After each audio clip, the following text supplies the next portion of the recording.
நபிகள் பெருமானார் ஸல்லல்லாஹு அலைஹி வஸல்லம் அன்னவர்கள் ரமலானுக்கு முந்தைய 2 மாதங்கள் கண்ணியமான இந்த ரஜப் ஷஅபான் மாதங்களிலேயே ரமலானை பற்றி உண்டான சிந்தனையிலே இருந்தார்கள். எனவேதான் 2 மாதங்களுக்கு முன்பாகவே அல்லாஹும்ம பாரிக் லனா ஃபீ ரஜப வ ஷஅபான் வ பல்லிக்னா ரமலான் என்ற துஆவை நமக்கு கற்றுக் கொடுத்தார்கள்.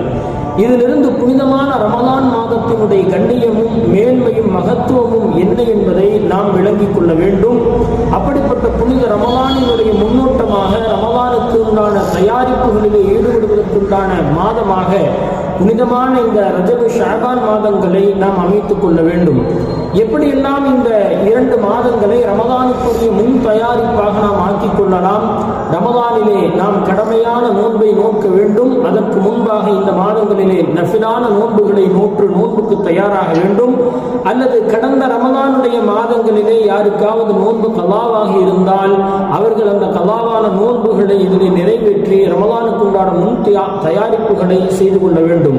அது மாத்திரமல்லாமல் ரமலானிலே அதிகமான நேரங்களை அமல்களுக்காக ஒதுக்க வேண்டும் என்பதால் அதற்கு முந்தைய இந்த 2 மாதங்களிலே நம்முடைய வியாபாரங்கள் தொழில்துறைகளை கொஞ்சம் பரக்கத்தானதாக ஆக்கி நல்ல முயற்சிகளை செய்து ரமலானிலே நம்முடைய வியாபாரத்தினுடைய நேரங்களை குறைத்து அமல்களுக்குரிய நேரங்களை அதிகப்படுத்த வேண்டும்.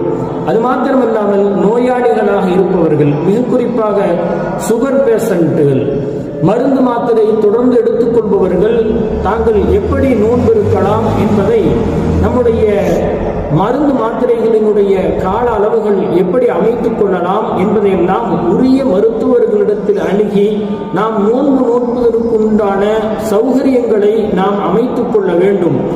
அதே போன்று குர்ஆன் ஓத தெரியாதவர்கள் இந்த 2 மாதங்களிலே தொடர் முயற்சி செய்து புனித ரமலானின் குர்ஆனை ஓத வேண்டும் என்ற ஆர்வத்துடன் இன்றிருந்தே இந்த ரஜபு மாதத்திலிருந்தே குர்ஆனை ஓதுகின்ற பயிற்சிகளை மேற்கொள்ள வேண்டும்.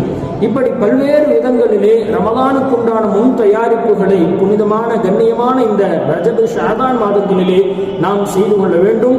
வல்லநாயன் அல்லாஹ் ஜல்ல ஷானஹு தஆலா நம்முடைய எல்லா அமல்களையும் லேசாக்கி அங்கீகரித்து அருள் புரிவானாக.